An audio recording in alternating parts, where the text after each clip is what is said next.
KPK buka peluang periksa Aura Kasih terkait dugaan korupsi Bank BJB. Komisi Pemberantasan Korupsi dikabarkan membuka peluang untuk memanggil penyanyi cantik Aura Kasih dalam rangka penyidikan kasus dugaan korupsi proyek pengadaan iklan Bank Pembangunan Daerah Jawa Barat dan Banten periode 2021-2023. Peluang tersebut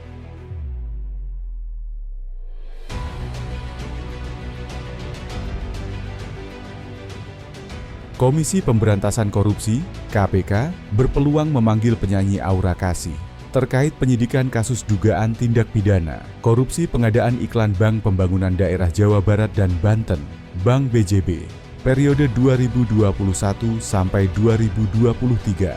Kasus itu menyeret nama mantan Gubernur Jawa Barat Ridwan Kamil, RK. Juru bicara KPK Budi Prasetyo mengatakan, penyidik mengusut aliran uang pengadaan iklan Bank BJB yang digunakan RK. Penyidik tak akan berhenti menelisik ke pihak lain. KPK tidak berhenti di Pak RK saja. KPK melakukan follow the money.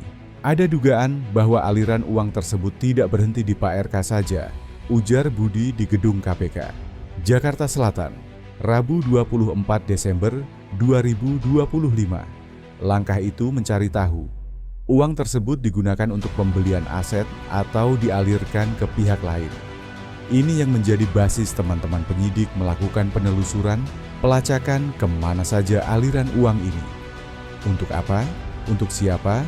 Ini terus didalami, katanya. Dalam kasus ini, KPK menetapkan 5 tersangka. Pengumuman disampaikan pada jumpa pers di Gedung Merah Putih KPK, Jakarta, Kamis.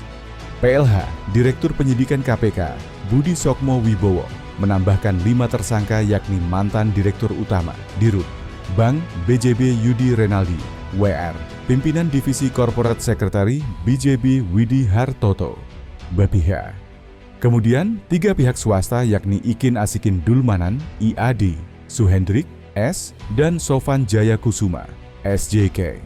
Di sisi yang berbeda, Uskup Agung Jakarta Kardinal Ignatius Suharyo ikut menyoroti sejumlah kepala daerah, mulai gubernur hingga bupati yang ditangkap oleh KPK. Kardinal Suharyo mengatakan, jabatan yang diemban oleh para pemimpin tersebut tidak digunakan untuk kebaikan masyarakat. Kalau sekarang kita membaca berita-berita, melihat televisi hari-hari ini, sudah sekian kali kita membaca berita bupati ini ditangkap KPK, gubernur itu, dan sebagainya. Ini kan artinya jabatannya tidak untuk mewujudkan kebaikan bersama, dia harus bertobat, kata Suharyo selepas memberikan khotbah di Gereja Katedral, Jakarta Pusat, Kamis. Suharyo mengatakan para pejabat di tiap tingkatan semestinya mengubah pola pikir ketika memegang suatu jabatan. Suharyo menyebut jabatan yang mereka emban harus untuk kepentingan rakyat banyak. Siapapun yang berada di dalam posisi, katakanlah, jabatan-jabatan suatu lembaga, kalau dia diberi kesempatan untuk menjabat, harapannya tidak menduduki jabatan. Jabatannya diduduki, kursinya diduduki, enak sekali duduk di kursi itu. Tetapi mengemban amanah, tutur Suharyo. Beda ketika saya menduduki jabatan itu, waktu saya menggunakan jabatan itu, kepentingan saya sendiri.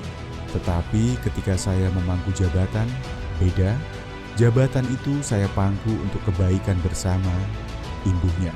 Lebih lanjut, Suharyo menyoroti ketika terjadi kerusuhan di Jakarta pada Agustus lalu dan menyampaikan agar semua warga masyarakat Indonesia bisa sama-sama bertobat.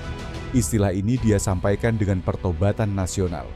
Maka beberapa waktu yang lalu, ketika sedang ramai-ramai akhir bulan Agustus, saya memberanikan diri untuk mengatakan bangsa ini membutuhkan pertobatan nasional, ujar Suharyo.